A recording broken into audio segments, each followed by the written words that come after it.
Abra sua Bíblia no livro de Lucas. Lucas capítulo número 4, 16. Diz assim: chegando à cidade de Nazaré, aonde fora criado,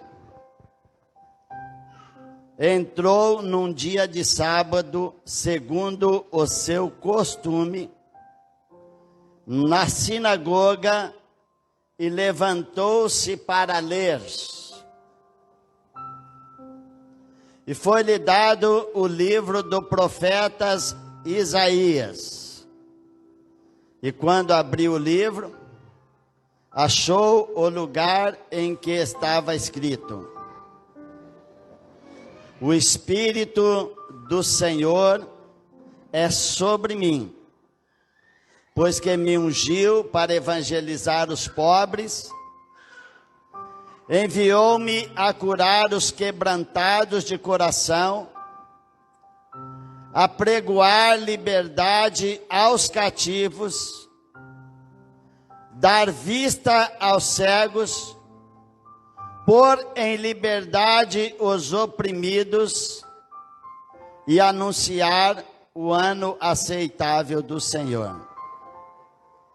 Fechando o livro e tornando a dá-lo ao ministro, assentou-se, e os olhos de todos na sinagoga estavam fitos nele. Então ele começou a dizer-lhes, diga comigo: hoje se cumpriu esta palavra aos vossos ouvidos. Diga: hoje se cumpriu esta palavra aos vossos ouvidos. Diga: hoje está se cumprindo esta palavra aqui nessa noite especial. Aleluia, glória a Deus. Diz que Jesus voltou a Nazaré, foi visitar a família dele. Ele foi à igreja. Aleluia. E é interessante a palavra que diz, aleluia, por que ele foi na igreja. Por que ele foi na igreja? O que está escrito? Porque era o seu costume. Por que Jesus foi na igreja? Não ouvi. Por que Jesus foi na igreja? Nós temos bons e maus costumes. Quais são os bons costumes que a pessoa... Quais são os maus costumes que a pessoa tem? Tem pessoa que é fofoqueira, ela não vive sem fofoca. Você que vai ser ungido, vai ser, aleluia, apartado hoje para o ministério, tem que saber mexer com essa gente. Diga glória a Deus. Aleluia. E ajudar eles a mudar, em nome de Jesus. Tem gente que tem o costume de sair do trabalho e ir para o boteco. O livro de Provérbios fala como a ave que abandona o seu ninho. Ou seja, em vez dele sair para a casa dele, ele vai para outro lugar e a família fica desprotegida. Tem pessoa que tem o costume de murmurar. Eu tive morando numa casa e tinha uma pessoa que tinha o costume de murmurar. Se estava calor, ela murmurava. Se estava frio, ela murmurava. Se chovia, ela murmurava. Se não chovia, ela murmurava. Se tinha comida, ela murmurava. Se não tinha... Ou seja, era um costume, um hábito. Costume é aquilo que nós fazemos habitualmente, é usual. E nós temos os bons costumes cristãos. que faz parte de uma vida cristã normal, que eu acho que já falei sobre isso aqui. Uma vida cristã normal, ela é baseada em 5 atos. 5, é facinho de ser crente. É só 5 costumes, 5 hábitos. O primeiro ato nós aprendemos com Jesus. Todo crente frequenta uma igreja. Não existe crente sem igreja.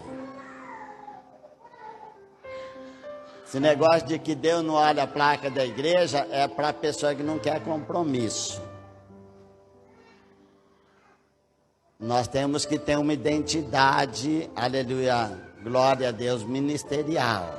Você tem que chegar e falar assim: eu sou da comunidade evangélica geração eleita. E falar de peito estufado e forte.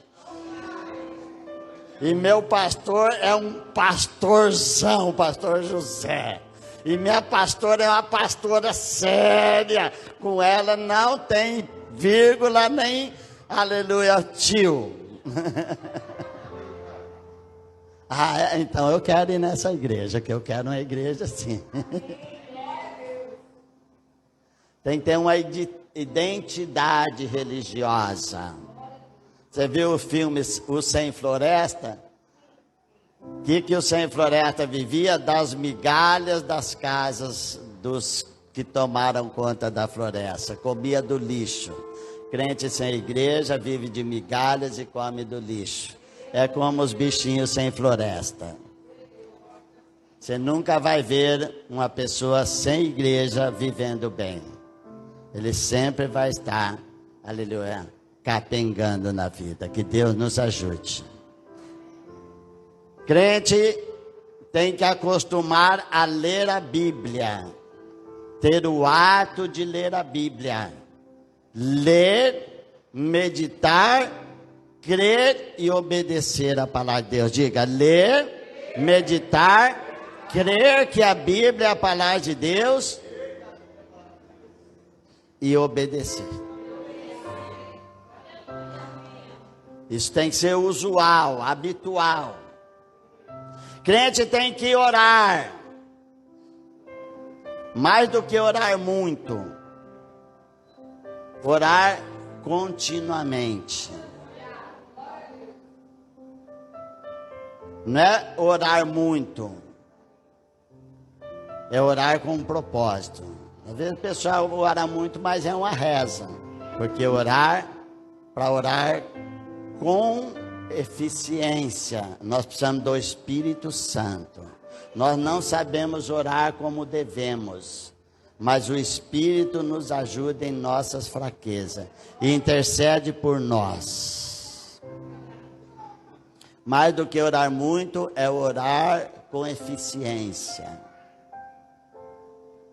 Glória a Deus, diga glória a Deus. Está aguardando aí? Tá? Tem igreja você? Lê a Bíblia usualmente? Ora continuamente? Evangeliza, crente evangeliza. Os crentes não estão evangelizando. Por isso que não há muito batismo, não há muita conversão na igreja. A pessoa vem para a igreja, está batizada em outro lugar. Aí não precisa rebatizar e nem pode rebatizar. Tem uma igreja que rebatiza as pessoas. Isto não é certo. O batismo é só um. Se você foi batizado, está confirmado a sua, aleluia, seu arrependimento. Amém? E qual que é a quinta coisa habitual que o crente faz? Vamos ver? Você não tem esse hábito ou tem? Não. Frequentar a igreja, ler a Bíblia, orar, evangelizar e dizimar e ofertar. Se você não tem o hábito, o costume de dizimar e ofertar, eu quero orar pela sua vida hoje e quebrar esse problema aleluia, de avareza na sua vida. Porque dízimo e oferta não é questão de dinheiro. O dízimo e oferta é uma questão espiritual. Todo ser humano é tacanho. É tacanho que fala? Avarento, mesquinho. Todo ser humano. E a Bíblia diz que a alma generosa... Você quer prosperar? Você não tem um carro, quer um carro? Você não tem uma casa, quer uma casa? Você tem um mau emprego, quer um emprego melhor? Então, o espírito de avareza, que é o mesmo espírito que é da idolatria, precisa ser quebrado da sua vida. E somente o dízimo quebra esse espírito.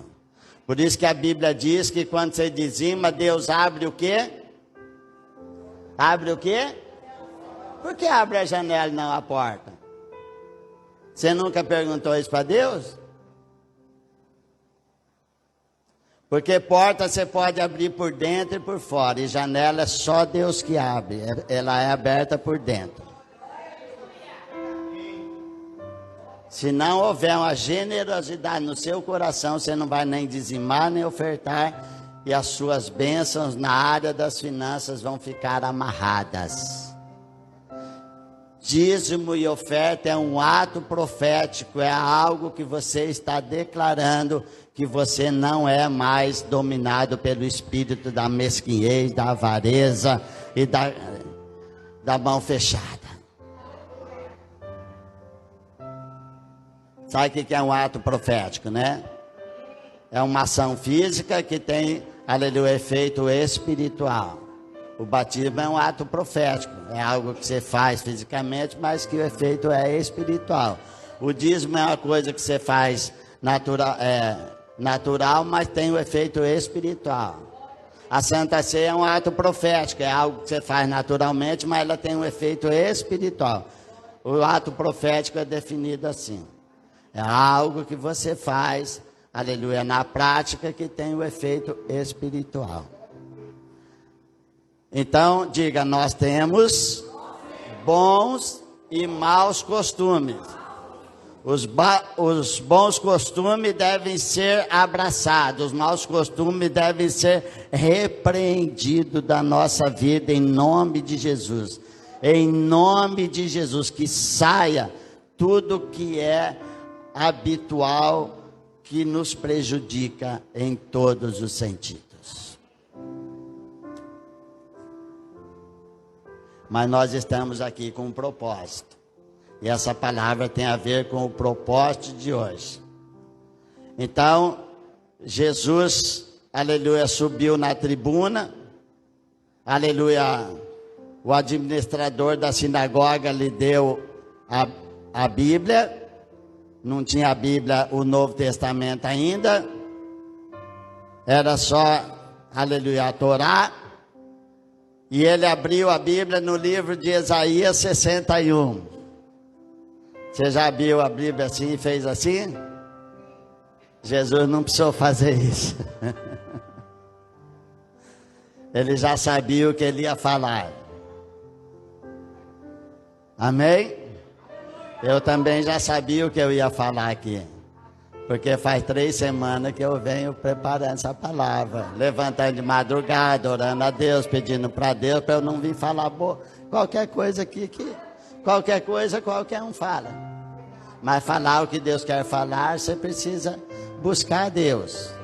Se você busca a Deus e tem algo de Deus para compartilhar para as pessoas, as portas vão se abrir para você de uma maneira que você vai ficar surpreendido. Eu estou te dando uma revelação.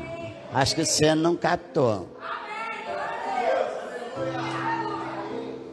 Se você busca a Deus e tem uma palavra de Deus para compartilhar, vai abrir portas que você nem imagina na sua vida. E eu espero que essas pessoas que vão ser ungidas aqui hoje, sejam pessoas que busquem a Deus, para que Deus possa usá-la poderosamente em todos os lugares.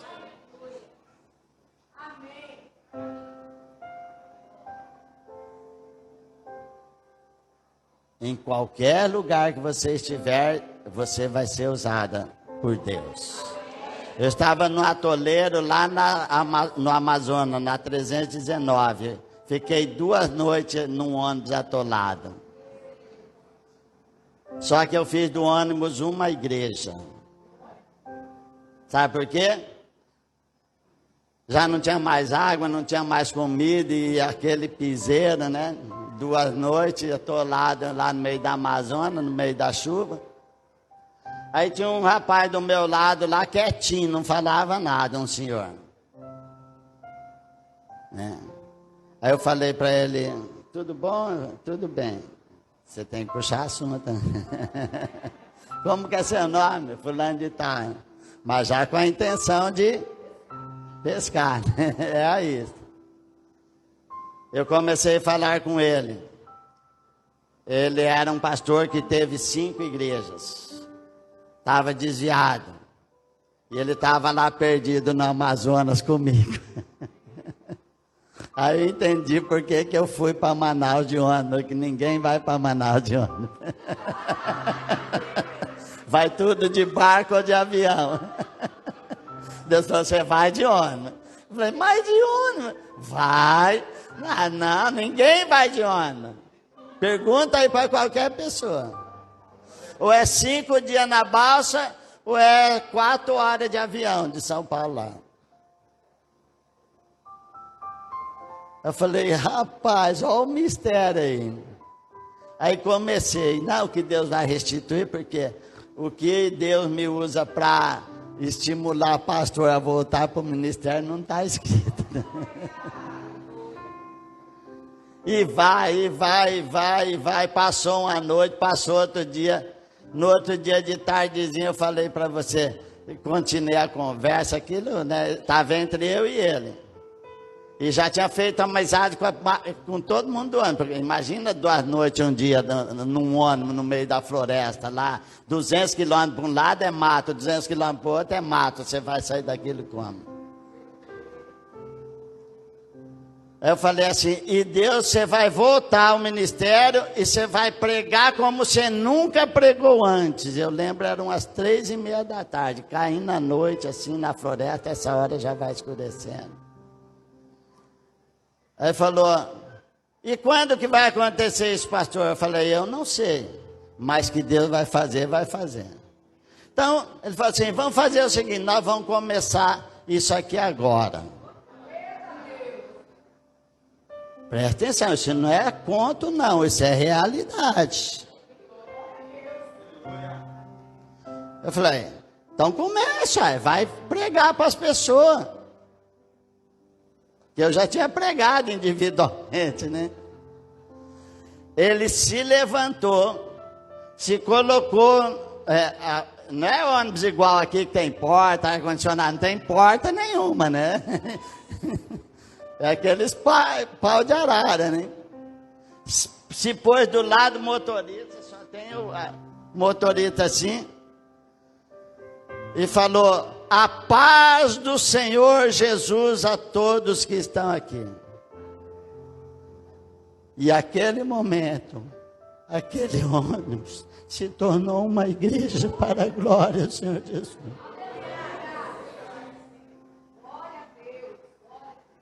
No outro dia de manhã, veio um trator, nos tirou daquele lugar. E não teve mais problema nenhum. Nós chegamos a Manaus. Aleluia, abençoado por Deus. Deus faz essas coisas. Por isso você tem que evangelizar. Esses dias eu entrei no ônibus ali, que às vezes eu deixo o carro em casa, saio de ônibus só para evangelizar. O pessoal faz esse pastor é meio variado. Andar de ônibus, baixinho desse jeito, cheirando a axila dos outros, 6 horas da tarde. Você pega um ônibus daqui ainda é ar-condicionado, mas você pega um lá por Pedra 90 lá, é um desespero. E eu já saio com esse propósito, né? O que Deus vai fazendo? Pois entrou um rapaz drogado no ônibus. E a hora que ele foi entrar, ele esbarrou numa senhora, a senhora já chamou ele, xingou ele, a mãe dele, a avó dele, a bisavó dele, a geração inteira dele. E noiado não vê se a pessoa é idosa, não vê se a pessoa é mulher, não tem nada disso. Na televisão respeita tudo, mas para noiado não tem respeito nenhum. Eu sei que ele entrou nesse ônibus e começou a xingar o ônibus inteiro. Aquele ônibus de Manaus tinha virado a igreja, ali o ônibus tinha virado o inferno. E que eu vou matar, que eu vou matar, e não sei o quê. E foi lá e sentou no fundo, e eu sentado quietinho lá na frente. Eu falei, chegou a minha bênção. Olhei para trás, ele estava sozinho lá num banco xingando. Vai tudo para lá, ponte que caiu. E não sei das quantas. E o porco do Palmeiras. E não sei da... Rapaz, eu estava vendo a hora daquele motorista ir lá para a delegacia. E nós tudo ir para a delegacia. Eu falei, orei a Deus, fui lá, sentei do lado dele. Já pus a mão no braço dele e falou, tira a mão de mim! Tira a mão de mim. Eu falei, calma, pai, calma, eu sou um pastor. Eu falei, que pastor que nada? Pastor é tudo vagabundo, sem vergonha, ladrão. Eu falei, não, calma, rapaz. Eu sou um pastor diferente, porque se eu não fosse diferente, eu não estaria aqui com você. Ele falou, opa, é mesmo, né? É mesmo, se o senhor fosse um pastor, não fosse diferente, o senhor não... Aí ele falou, eu acho que o senhor não é pastor não, você está querendo mentir para mim. Mostra a credencial do senhor aí. Aí arranquei a credencial, mas, oi, o senhor é pastor mesmo, hein? E aí o Espírito Santo começou a agir. Ele falou assim, eu estou jurado de morte. Eu estou indo buscar droga na biqueira. E eu só não fui derrubado ainda.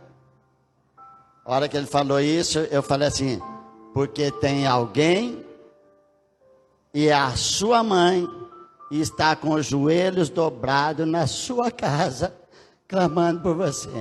É isso mesmo, pastor. Por que o senhor sabe disso? Porque eu sei, porque isso foi que aconteceu comigo. Eu tinha uma mãe que orava. Mães de joelhos, filhos de perna. E ele começou a chorar. E imagina todo o ônibus regalado, porque se a gente está conversando, todo mundo regalado, olhando o pastorzinho com aquele negão de 2 metros de altura, e o negão chorando. E disse assim para ele, você não vai nem chegar na biqueira, cuidado, hein? Aí justo o ano parou, porque tinha acontecido um acidente, ele, ixi, pastor, que será que está acontecendo? Falei, eu estou te falando, eu estou profetizando. Você comece a buscar Deus, porque Deus tem um propósito na sua vida. Diga glória a Deus. E Jesus disse assim, ele pegou o livro... No capítulo 61 de Isaías, e a primeira expressão que ele leu, o Espírito do Senhor está sobre mim. Diga, o Espírito Santo de Deus está em mim. Diga, eu sou templo do Espírito Santo. Ele mora em mim. Ele não mora aqui nesse prédio, porque ele não habita em prédio feito por mão de homens. Ele não está ali na rua, embora ele sendo, aleluia, onipresente, ele ocupa todos os lugares. Aleluia. Mas ele só se manifesta quando alguém pelo Espírito Santo é levado a clamar a Ele. Aí você pode estar na rua, no mato, dentro da igreja, que você clamando a Deus, Ele como seu Pai, e pelo Espírito Santo que habita em você, Deus vai te atender em nome do Senhor Jesus. E diz que, e ele diz assim, e ele me ungiu, diga, ele me ungiu. Ele me ungiu. Aleluia, glória a Deus. Cadê o óleo? Está ali. Quando fala de ungir, nós lembra do óleo, né? O que é ungir a pessoa? É derramar o óleo sobre a cabeça. Isto é o ato profético da unção. Isto não é unção, é o ato profético. Quando você faz esse ato profético de unção, para apartar alguém para uma função ou um ministério na igreja, aleluia, no mundo do Espírito, isso é concretizado.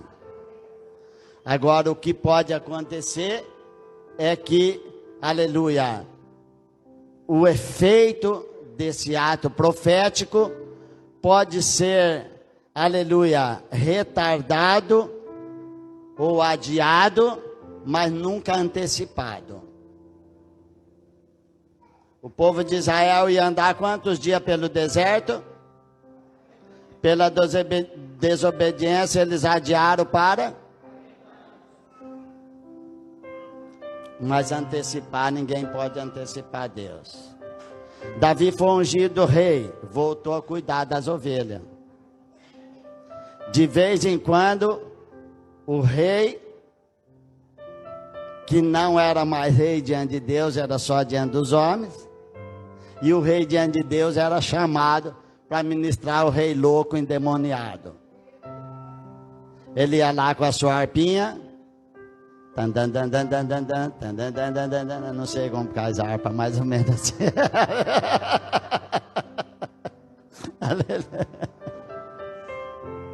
Mas de uma coisa eu sei, ele tinha a unção de Deus na vida dele. E não era o barulho que fazia os demônios sair. Essa unção de Deus na vida dele fazia com que aqueles demônios que tinham se apossado de Saul, aleluia, saísse dele. E como diz a Bíblia, os demônios saem e voltam. Quando voltava de novo, quem que ia lá? Quem que era chamado? O verdadeiro rei, que era rei, aleluia, qualificado por Deus. Ia tocar para o rei que já tinha sido destituído por Deus, mas era respeitado pelo povo. Por isso que nós temos que administrar o respeito pelo povo. A mesma pessoa que está te elogiando hoje, amanhã pode estar te criticando. Você tem que saber o que você é diante de Deus. O que você vai receber aqui de Deus, hoje é o que você é. Não importa se alguém reconheça, não importa se alguém questione, não importa nada disso. Você tem que reconhecer e crer que Deus está fazendo isso com você em nome de Jesus. E aí ele começou a aprender a viver dentro do palácio. Porque ele aprendeu a cuidar de ovelha, ele sabia cuidar de ovelha, mas não sabia viver dentro de um palácio. E aí foi só uma questão de tempo para ele tomar posse do seu trono. Glória a Deus em nome de Jesus. Para que o Espírito Santo ungiu a Jesus? 5, aleluia, ofícios que o Espírito Santo habilitou Jesus. Volta aqui em Lucas 4, versículo 16. Vamos ver os 5 ofícios que você vai estar sendo habilitado para isso. Você não pode dizer, eu não sou capaz, eu não tenho condições, eu não posso. Não. Você tem o Espírito Santo é o poder de Deus que te capacita a fazer a vontade de Deus. Diga glória a Deus. Qual que é a primeira, aleluia, glória a Deus, ofício que nós vemos aqui, que o Espírito Santo falou sobre Jesus e sobre você? De evangelista. todo crente é um evangelista. Não existe crente que não é evangelista.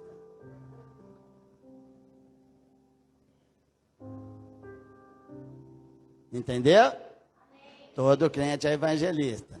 Evangelizar quem? Quando fala de pobre, nós pensamos em quê? Uma pessoa maltrapilha, vivendo num barraco, andando de chinelo de dedo.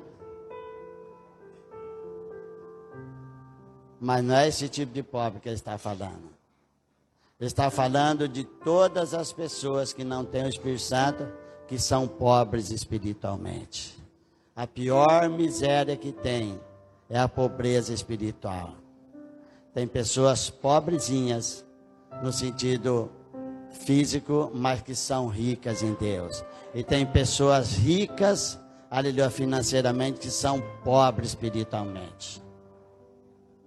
Eu conheci uma pessoa muito rica, mas nunca tinha visto alguém tão pobre como essa pessoa.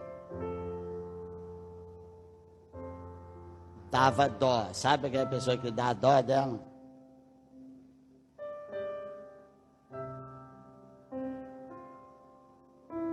Todas as pessoas são pobres espiritualmente. Amém? Essa é a pior maldição. Porque maldição é tudo aquilo que nos afasta de Deus. E bênção é tudo aquilo que nos aproxima de Deus. Isso eu já preguei, acho que uma vez. Né? Então, se uma coisa boa te afasta de Deus, aquilo que é bom para você se tornou uma maldição. Se uma coisa ruim aproxima-se de Deus, aquilo é uma bênção. Mas eu não vou falar sobre isso. Eu estou falando sobre os ofícios que Jesus mandou. Qual que foi a grande comissão de Jesus? Marcos 16:16. Ide por todo mundo, pregai o evangelho a toda criatura. Quem crer e for batizado será salvo. Quem não crer será condenado. E estes sinais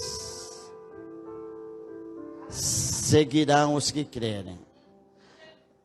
Não sei se você tem o sinal de um verdadeiro cristão na sua vida, que é expulsar demônio, falar novas línguas e impor a mão sobre os doentes, eles ficarão curados. Quais são os sinais de um verdadeiro cristão? Que todo mundo tem que ver esse sinal. É como o sinal da besta. O sinal da besta está onde?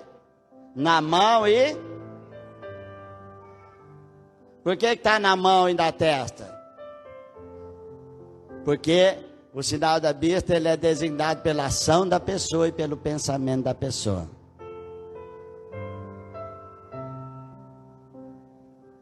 Que é os sinais do diabo. Que ele veio para matar, roubar e destruir.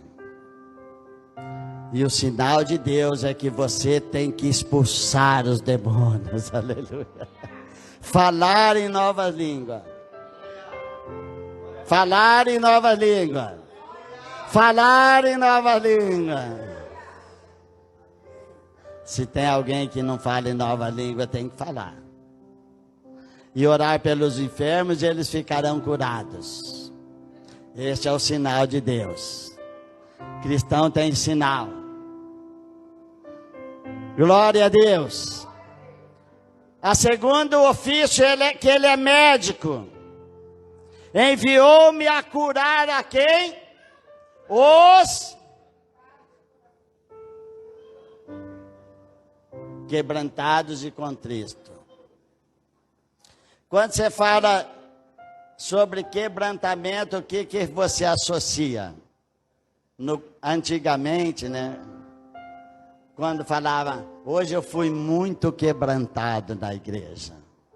Por que você foi? É que eu chorei muito. É que eu senti a presença de Deus. É que eu me arrepiei todo. Isto não é quebrantamento, nem contrição. Quebrantamento é o que Isaías disse sobre Jesus. Ele era o homem experimentado em sofrimento. Por isso ele pôde levar sobre si as nossas dores, e o castigo que nos traz a paz caiu sobre ele. Ele sofreu para que nós não sofrêssemos mais. Por isso ele pode pegar o quebrantado, ou seja, preste atenção que eu estou profetizando, glória a Deus. Ele pode pegar a pessoa que está cansada de sofrer, que comeu toda a vida o pão que o diabo amassou, que a vida dele é um eterno sofrimento, e pode curar este coração quebrantado, e dar a ele um coração, aleluia, glória a Deus, cheio da alegria, cheio da paz, cheio da glória de Deus.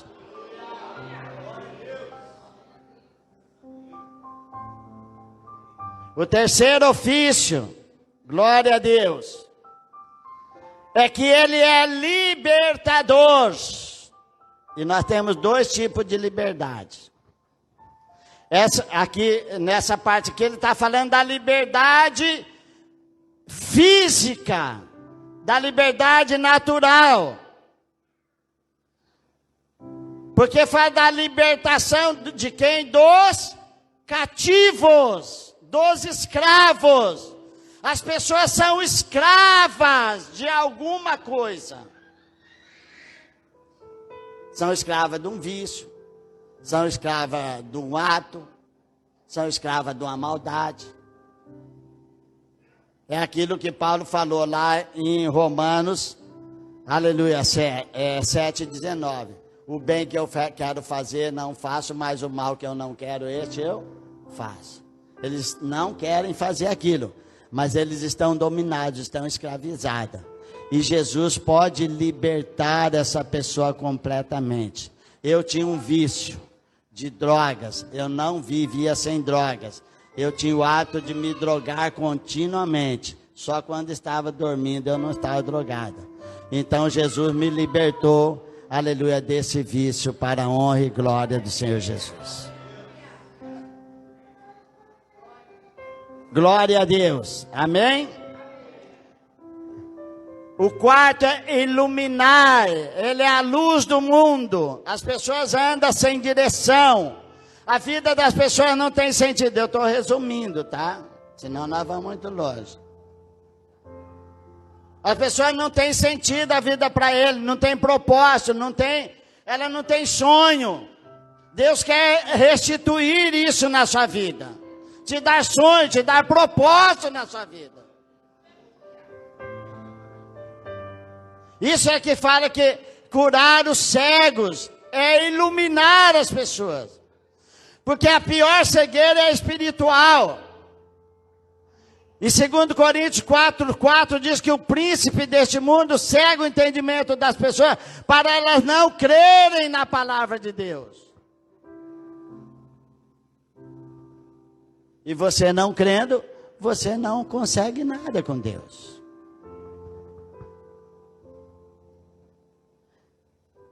E o quinto ofício, para nós terminarmos, para fazer o que nós viemos fazer aqui. Libertar, aleluia, esse aqui é o mais importante, aleluia, que está aqui, voltamos lá, glória a Deus, capítulo 4, glória a Deus. Louvado é o nome do Senhor Jesus. Lucas 4:16. Nós estamos no versículo, então, aleluia. Versículo 19. Apregoar liberdade aos cativos, dar vista aos cegos e libertar os oprimidos.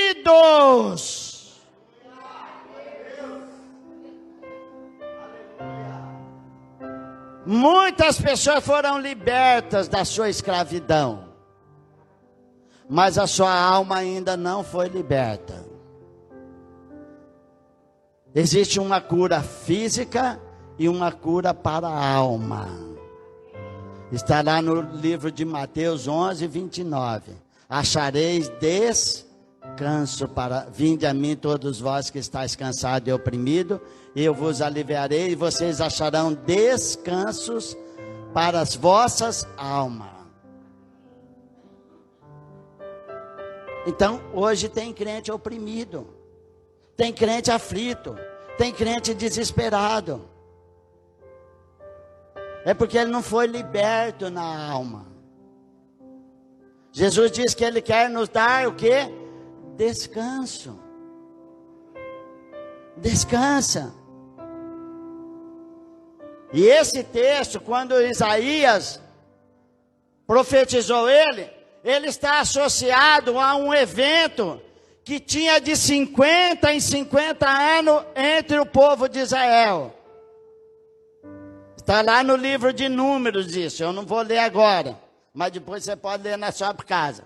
Você pega a pregação aqui, vai ver, aleluia, no livro de Levítico, do capítulo 15, 13 a 22. Chamava-se Ano do Jubileu. Você já ouviu a palavra jubileu? Hã? É o ano da emancipação. Acontecia 3 coisas nesse ano do jubileu. Este ano era realizado de 50 em 50 anos. Olha só.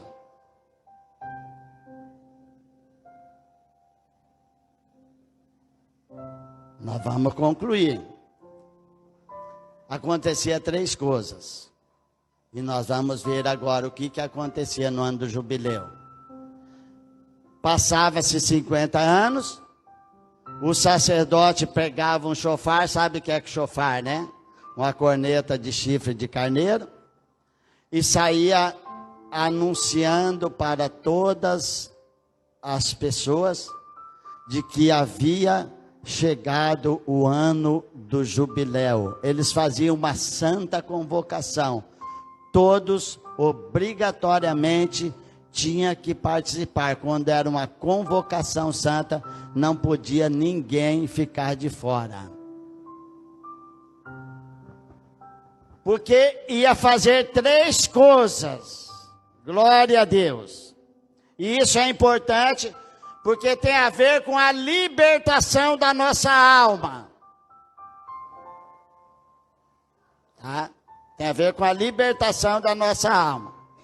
Então, as 3 coisas que acontecia, a primeira era restituição das posses e propriedades seriam devolvidas aos verdadeiros donos.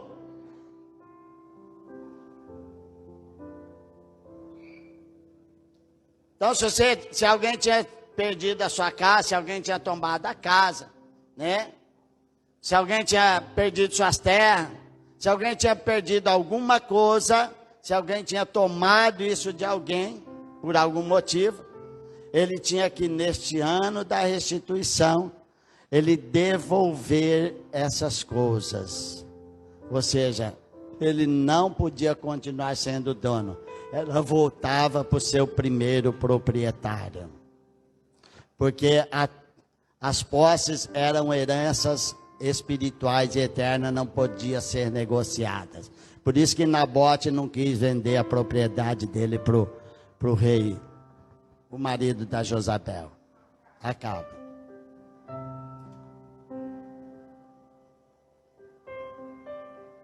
Então isso tem a ver com a nossa alma.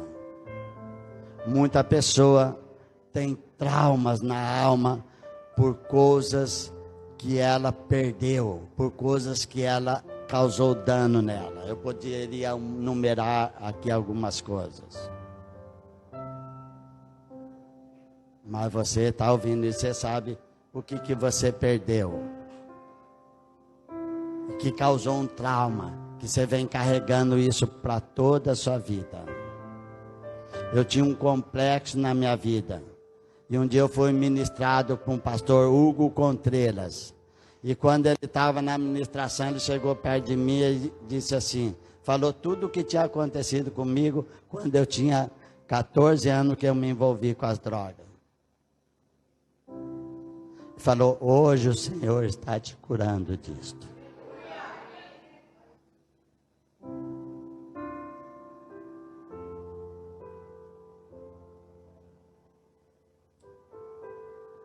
Então, libertação da alma é cura dos traumas emocionais, cura dos complexos, cura da timidez, cura da vergonha.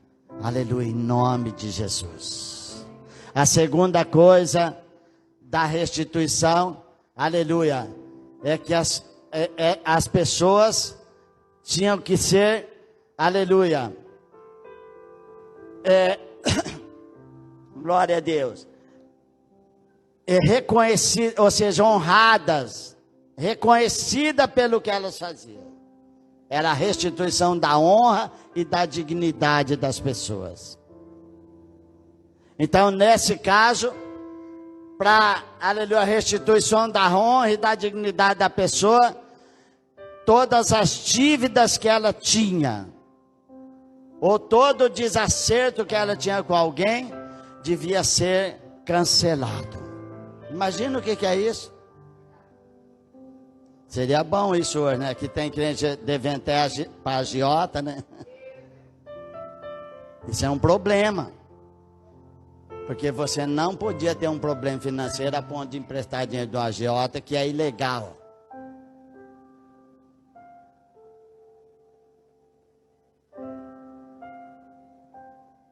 Ou seja, você está sem honra, sem dignidade. A sua vida é uma vergonha, aleluia, financeiramente. E Deus vai restituir a honra e a dignidade para você.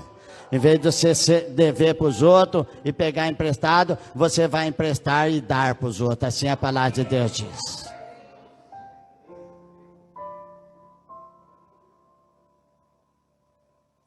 É isso que Jesus faz, porque Jesus é o nosso jubileu. E a terceira coisa, aleluia, todos os escravos deveriam ser emancipados. Era uma época que os senhores tinham muitos escravos. Então, quem era dono de escravos, neste dia tinha que dar uma carta de alforria. Neste dia, você não seria mais escravo.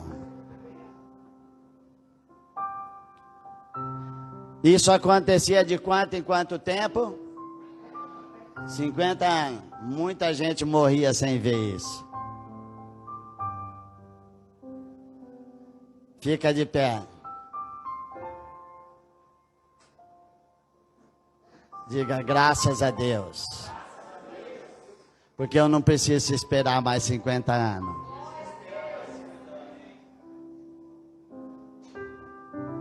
Porque Jesus está aqui. E a Bíblia diz: se hoje, diga se hoje, ouvirem a sua voz e não endurecer o seu coração, aleluia, terá aquilo que Ele prometeu para você. Então hoje, diga hoje, é o dia que eu estou recebendo todas essas bênçãos que nós fomos ensinados aqui.